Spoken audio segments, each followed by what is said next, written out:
परिवार के सारे हमारे सदस्यगण, हमारी जो खींवसर की प्रत्याशी है कनिका बेनीवाल, सम्मानित मंच, क्योंकि सामने बैठे भी हजारों लोगों का मैं नाम जानता हूं। अगर मैं लेने लग गया और किसी का चूक गया तो निश्चित रूप से मेरा इलाज करने के लिए आप तैयार रहोगे कि नाम गोली मारो। अब ऐसा ही टाइम आया है। सम्मानित मंच मान लिया सब लोगों ने? जोड़ लेता हूं। नागौर के प्रधान हमारी सुमन मेघवाल जी, श्रवण जी प्रतिनिधि, उपस्थित मौजूद बुजुर्गों, नौजवान साथियों, अगली बार मैं ध्यान रखूंगा कि एक बार ही आऊंगा स्टेज पे। पहले तो 5 मिनट बोल दिया ना तो कई लोग निकल के हनुमान जी का भाषण हो गया होगा, उनको पता नहीं मेन भाषण तो अब करेंगे। आज की सभा के अंदर सबसे पहले तो मैं आपको धन्यवाद दूंगा कि 1 साल के अंदर अगर 3 चुनाव लड़ने की ताकत किसी के अंदर है, वो खींवसर की जनता में वो ताकत है, खींवसर के सर्व समाज में वो ताकत है कि 1 साल के अंदर 3 चुनाव लड़ना और रिजल्ट सेम रहना। 2018 के अंदर मुझे विधानसभा के अंदर भेजा, 19 में लोकसभा के अंदर भेजा, और नारायण को तब राजस्थान की विधानसभा के अंदर इसी गहलोत सरकार के सामने जब 12 मंत्री और 50 विधायक घर घर घूम रहे थे, खींवसर की जनता ने सरकार को हराया और हनुमान बेनीवाल का मान और सम्मान रखा। जब 23 के अंदर मैं राजस्थान में लड़ाई लड़ रहा था, अंदर ही अंदर एक षड्यंत्र के तहत मेरी पार्टी के उस व्यक्ति को जो 2 बार सरपंच का चुनाव हारे, जिसको पंचायत समिति वार्ड का चुनाव मैंने गली गली घूम के मुश्किल से 30-35 वोटों जिताया, प्रधान बनाया, उस व्यक्ति को कंधे पे बीजेपी के लोगों ने हाथ रखा, बोला आप हमारे पास आ जाओ, आपका जितना भी जीवन का उद्देश्य है हम पूरा कर देंगे और आप हनुमान जी की पीठ में छुरा घोंप दो। वो तैयार हो गया। वो कोई नया नहीं है। इतिहास के अंदर बहुत से जयचंद हुए हैं, इतिहास के अंदर आपने देखा, जिन्होंने यही काम किया था। मैं बाहर था, नारायण विधायक था, ऐसा राजनीतिक दुर्विकरण हुआ।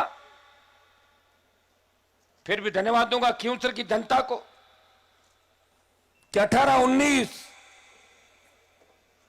लोकसभा और 23 के चुनाव के अंदर शायद खींवसर राजस्थान की पहली विधानसभा होगी जहां का नेता गांव गांव वोट मांगने नहीं जा रहा था, फिर भी आप अपने नेता को कमजोर नहीं होने दे रहे थे, उसे जिताने का आपने प्रण किया। जीत का अंतर कम हो गया। हमारा व्यक्ति वहां गया, 2-2.5 हजार वोट ले गए हमारे समाज के। हर जगह मैं थारो रिश्तेदार, थारो सभी रिश्तेदार है। हर मंच पे बैठा हर आपने के भाई के घनाए क्यों मैगजीन, तो लोग बातों में आ गए।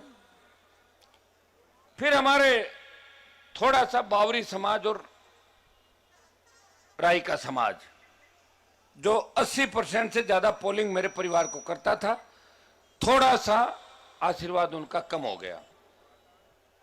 को 2.5-3 हजार वोट चले गए, 5 हजार बल्ला ले गया, जीत का अंतर कम हो गया। तो बीजेपी को लगने लगा कि आरएलपी तो खत्म हो गई। और लोकसभा चुनाव के अंदर जब बाई जी चुनाव लड़ रही थी मेरे सामने बीजेपी पार्टी से, वो कहने लग गई कि मैं खींवसर में 15,000 से जीतूंगी। तब कोई नहीं लड़ रहा था। पहले समीकरण बनाते थे कि ये लड़ रहा है, वो लड़ रहा है, उसके लड़ने से उसको फायदा है, वो उससे मिला हुआ है। तब आमने सामने का चुनाव था और उस चुनाव के अंदर 5,000 से जीत और 3,000 बल्ला, 8,000 की जीत खींवसर की जनता ने सीधे चुनाव के अंदर भी हनुमान बेनीवाल को जिता के और हिंदुस्तान की सबसे बड़ी पंचायत के अंदर भेजा। इस चुनाव में तो आपने देखा होगा कि बाई जी ने कितना पैसा बांटा था उस चुनाव के अंदर, बिना पैसे बिना मांगे ही हर व्यक्ति को आप तो रख लो, क्योंकि उनके पास तो इंडिया बुल्स का वो घोटाला, इंडिया बुल्स का वो पैसा जो उनकी कमाई को बेला फुसला के इंडिया बुल्स का जो फ्रॉड किया, ये बात मैं नहीं कह रहा हूं, ये देश का बहुत वरिष्ठ सांसद सुब्रमण्यम स्वामी जिन्होंने इंडिया बुल्स घोटाले की पोल खोली।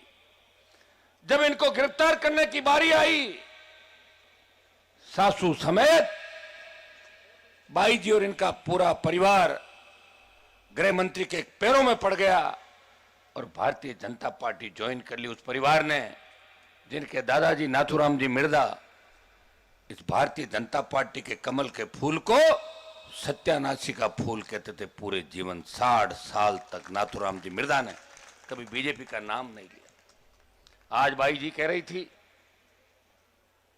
कि रेवंत जी ने भेज दो विधानसभा में, हनुमान जी तो जयकारा लगाया, ए बड़े नाची और डोका और मूंग बाटी, कहीं विधानसभा में डोका और मूंग पावे, कहीं माँ तो खराब हो कहीं बात है।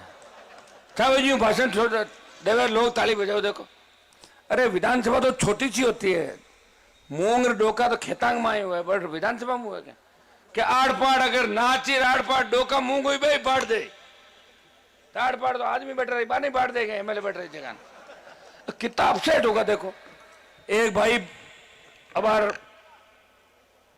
हमारे खींवसरों जो को प्रधान प्रतिनिधि है, परिवार में दिक्कत होगी, परिवार वाला दो कांड मोटा कर दिया, घर के साथ तो जाए ना खड़ा ना थड़ी का लोगों ने बहुत बड़ा गोल्ड मेडल जीत का, एक जीत यार तो बहुत बड़ा विकास करी, बहुत विकास करी। और मेरे कोई भाई है और सामने बीजेपी में लड़े, अगर मौको दे दियो ना तो 10 दिन बाद बताओ ला कि वो कहीं उगो लंका लूटी की डाकू और लुटेरा की साइड आया है। ये तो मैं बैठा हूं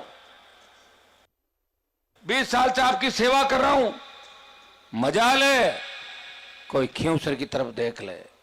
जब भजन लाल यहां आ रहा था मेरे पास टेलीफोन आ रहा था कि आप कितनी देर में आओगे, मैं क्यों आप क्यों घबरा रहे हो, भजन लाल को लाओ और भेजो, उसको मैं आऊंगा, मेरा काम करूंगा। तो भजन लाल भी तो इसी पार्टी में था, भजन लाल को बहुत लंबे समय से हम जानते हैं, प्रदेश के मुख्यमंत्री, अच्छी बात है कि वो मुख्यमंत्री किन के आशीर्वाद से, उनकी हैसियत क्या है, 5 जगह से सरकार चल रही है, उनको खुद को ही पता नहीं। वो रेवंत राम डांगा की जगह डांगी लिख रहे हैं, डांगी हमारे उदयलाल था, वो बीजेपी में चला गया, उसने उसका नाम लिख के डाल दिया कि मैं उनको आशीर्वाद देता हूं। अरे बावड़े हो रहे हो तो मुख्यमंत्री प्रदेश के कम से कम पोस्ट तो सही करो। और हमारे बीजेपी का उम्मीदवार जोधपुर के आसोप के अंदर वोट मांग गया, मेरे नागौर का बसवाणी है, मेरी पंचायत का गांव है, खींवसर विधानसभा क्षेत्र के बसवाणी गांव में वोट मांगने पहुंचे। ये विधानसभा के अंदर अगर खड़ा भी कर दिया इनको और गलती से कुछ गलत बोल गए तो पूरे देश के अंदर जो मैंने आपकी इज्जत बढ़ाई है नागौर खींवसर की, उसको मटिया मेट कर देगा इज्जत का, इस बात का ध्यान रखना। क्योंकि इसको मैं जितना करीब से जानता हूं कोई नहीं जानता। सत्ता और पैसा, कमीशन में करोड़ों अरबों कमाना, जुए सट्टे से लेके ऐसा कोई काम नहीं जिस तर्ज पे